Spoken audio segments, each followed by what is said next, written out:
તો ગાઈસ હું જો તો કેટલી ઊંચી હાવ એટલે હાવ ટાકાનું એન્ડ હે ને ટાકાનું મોં છે ને છેલ્લું.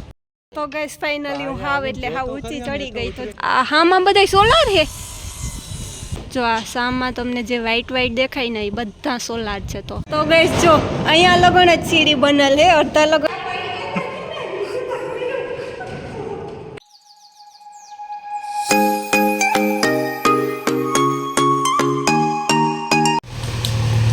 તો ગઈસ બીજી સિમેન્ટની રેતી આવવાની છે ને તો એ લગભગ ત્યાં નાખવું હોય તો ધૂળ છે ને એ હટાવે જો જેસીબીથી.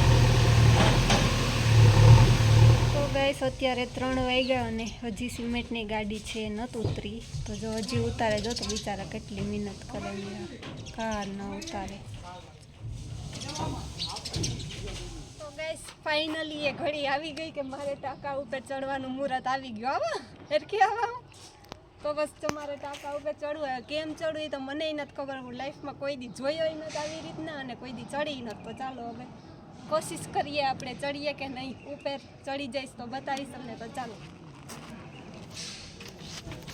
મારી સાથે સુલેખા પણ ચડશે. હા તો ગાઈસ જો આ બધું અંદરનું હે. બહારથી તો મેં તમને બતાવ્યો. જો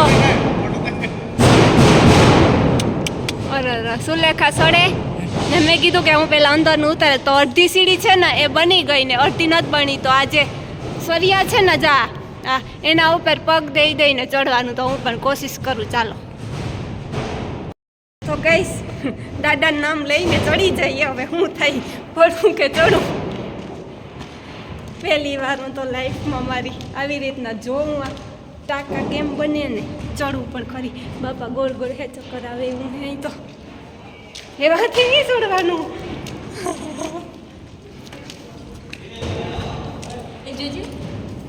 હા જો પડી તો ખોદા વેણાવાના.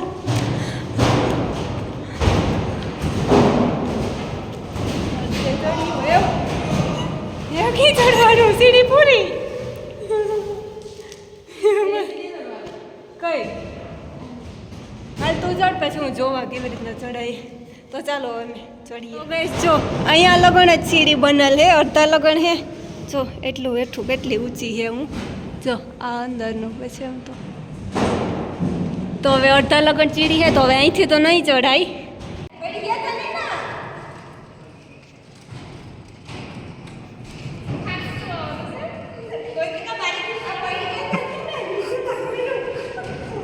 થાકો અહીંયા પોરો ખાઈ લેવાનો.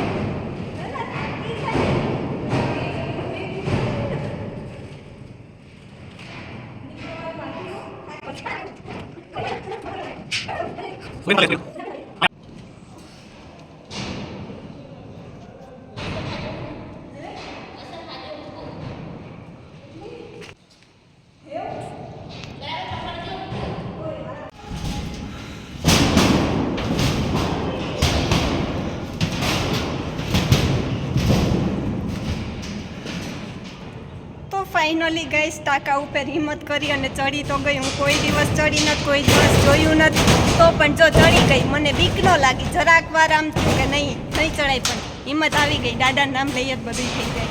તો જો હું ચડી ગઈ અત્યારે ને હવે ઉપર જાઉં અને બનો પણ ચડ્યો. તો જો આમાં જો જરાક લેપટા આપણી તો સીધા હેઠે સ્વાહા થઈ જાય.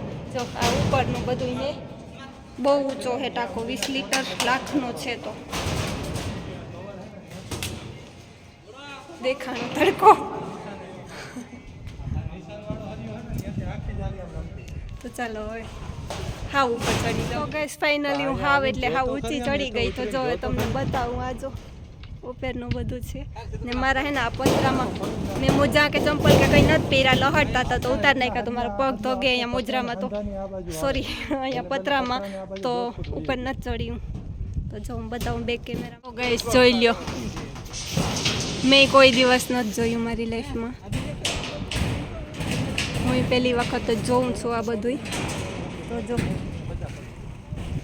કેટલા માણસો અલગ છે. જો તો કેટલું અઘરું હોય એનું કામ.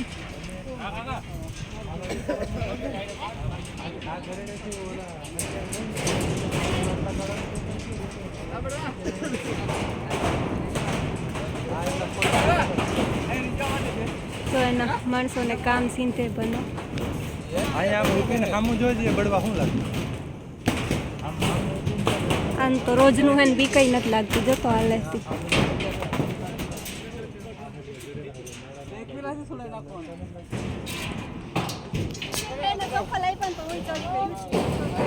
કેવું છે ઉપર જોયું કઈ દિવસ કોમેન્ટ કરી અને જરૂરથી કહેજો કોમેન્ટ કરજો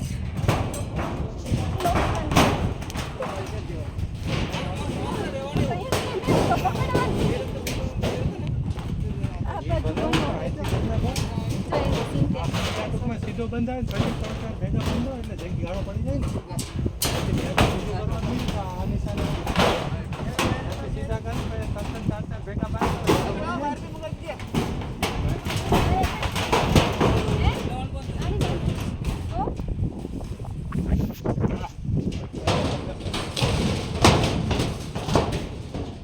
હજી આમ ઉપરથી થોડુંક વીકું આમ તો બોલે ઉપર ત્યાં બતાવો એક જણ ઉપર ત્યાં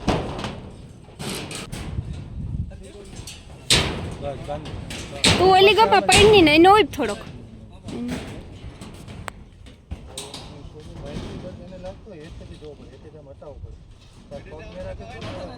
પણ તો હા ઊંચો ચડ્યો મને ત્યાં નહીં ચડવા દે નકર તો હું ચડત સુરેખાબેન બેઠા અહીંયા નીચું હું જોઈ જા હે મારા તો ઘણા ભાઈ ગાય શું જો તો કેટલી બધી હાવ એટલે હાવ ટાકાનું એન્ડ હે ને ટાકાનું મોં છે ને છેલ્લું ત્યાં છે ચડી ગઈ મને નતો ચડવા દે તો બનો તો એ ચડી ગઈ હિંમત કરી લીધી અને અહીંથી તો પતરા એક તો લહેરે અહીંથી તો હાવ બધું હે ને નીચેનું નાનું નાનું દેખાય ને પવન પણ બહુ છે તો મેં જો સરિયો પકડા ઉડી ન જોયા હાટું તો જો અહીંથી હું તમને બે કેમેરામાં પણ બતાવું બધું જોઈ લ્યો ગાઈસ જો આ હાવ ટાકાનું એન્ડ મોં છે જો હાવ ઊંચી ચડી ગઈ ન કવાઉં ઉભા જેવું હે ને એમાં અત્યારે જો અહીંયા ચડી ગઈ ને જો આ બીજા બે ટાંકા છે એ નીચે છે જો અહીંયા હે ને નીચેથી ના ના નેટમાં નહીં કંઈ થતું નીચેથી હરિયા ચડાવે અહીંયા તો બહુ અઘરું કામ છે બાપા જેટલું દેખાય એટલું એનાથી તો હાવ અઘરું છે એ જો તો આ હામાં બધા સોલાર છે એટલા બધો ઉપરનો નજારો મારી સાથે તમે પણ જોવો અને એન્જોય કરો જો સરિયા કાપે નીચે જો આ નીચે સરિયા કાપે ને અહીંયા નાળેથી મોકલે છે તો આવી રીતના હાલે આનું કામ જો ને સિમેન્ટની ગાડી છે જે સિમેન્ટ ઉતરે છે જો ફર્યો આવ્યો નીચેથી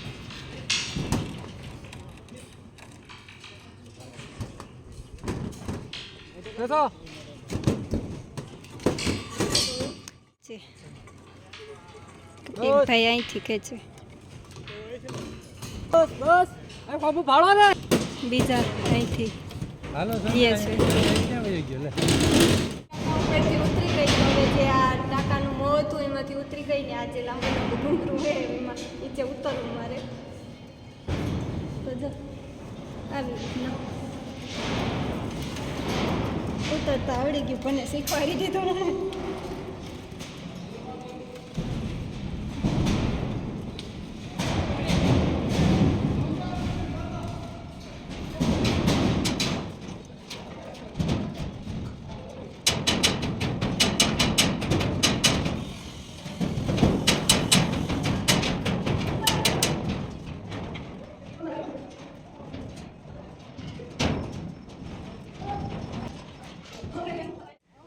તો ગાઈસ હું નીચે ઉતરી ગઈ ફાઇનલી અને જો અત્યારે સિરે અહીંયા છાંયો હે ને ઝાડવાનો તો ત્યાં બેઠા વાં તો થોડી ગરમી થઈ તો જો બેઠા ને બાપા હાથમાં લઈ ગયા હો હરિયાતા કામ કહેવાનું હે બોલ પાછું કામ કહેવાનું કે તો હે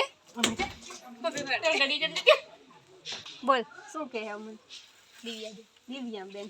હું કાલની આવી તો શેઠાણી કરીને ઊભી. મેં કીધું કે શેઠાણી નહીં દિવ્યા કે તો જ આઈબ્રો કરી દેવો. કે ના તમે બધા કયો ખાલી દિવ્યા શેઠાણી નહીં કયો ને? શેઠાણી બિચારી કાલું નહીં કરે. મેં કીધું કે હું તમારા જેવડી જ છે, મને ખાલી દિવ્યા કયો, મારે શેઠાણી નથી થવું. તમારે શેઠને શેઠ કહેજો, મારે તો બે દી રહેવું અહીંયા બસ ને. હા દિવ્યા જ કહેવાનું. બોલ જણે દિવ્યા. હા તો ચાલો હવે મને આઈબ્રો કરી દો. તો ગાઈસ અત્યારે 6 વાગવા આવ્યા ને કાલે મારે તો મેં નહોતા ખાધા પોટા મકાઈના. તો જો આ હે ને જે ભના ભેગા કામ કરે ને એના માણસો તો એના દેશમાં ગયા હતા ને તો ત્યાંથી લઈ આવ્યા. તો આ વ્હાઈટ કલરના પોટા છે, સફેદ મકાઈ છે. આપણે તો અહીંયા પીરી મળે તો જોઈએ. અત્યારે મારા હાટું શેકે કાલે વૈધા હતા. તો ગાઈસ અત્યારે હે ને 6:30 વાગ્યા ને આજે હું બધા માટે દાળ વઘારું. તુર દાળ ભાત કર્યા ના તો કાલે રોટલા ઘડી દીધા હતા અને આજે મેં કીધું કે હું દાળ વઘારી દઉં. તો જો તેલ થઈ ગયું તો હવે દાળ વઘારી લઉં.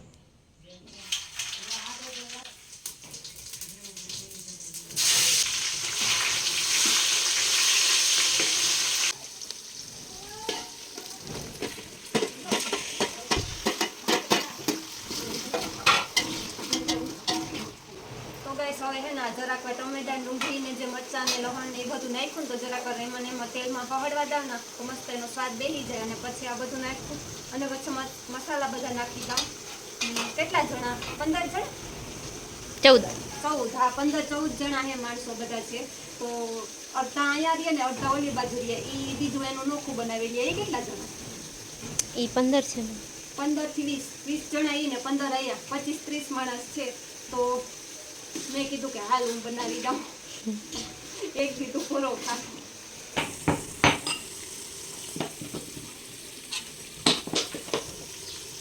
તો ગાઈસ હવે આ વઘાર છે ને એ તેલમાં પકડી ગયો. તો હવે આ દાળ છે ને બધી નાખી દઉં.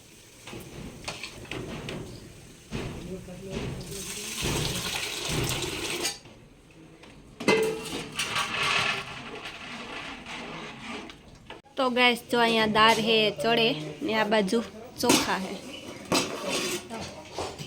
ભાત અને અહીંયા દાળ રોટલી પછી. તો ગેસ જો અત્યારે અમે રૂમે આવતા રહ્યા. 9 વાગ્યા ને બસના ખાધું ને પછી આવતા રહ્યા. 4-5 કિલોમીટર છે તો થઈ રૂમ હે. તો મચ્છર હે તો સ્પ્રે લઈ આવ્યા. બજારમાં ગયા હતા ને તો જો ઘણો ચાટ સ્પ્રે કરડતા તો નથી પણ મોટા મોટા એવડા માખ્યું ન એવડા હે. તો બસ જો આવું હતું આજે. એક્સપ્લોર કર્યું બધું ભનાનું કામ આખું. ટાંકા ઉપર ચડી હતી, મજા પણ આવી. તો આજના બ્લોગનું એન્ડ હું અહીંયા જ કરી દઉં છું. તો મળીએ પાછા નેક્સ્ટ બ્લોગમાં અને કોમેન્ટ કરજો અને જોતા રહેજો મારા બ્લોગ.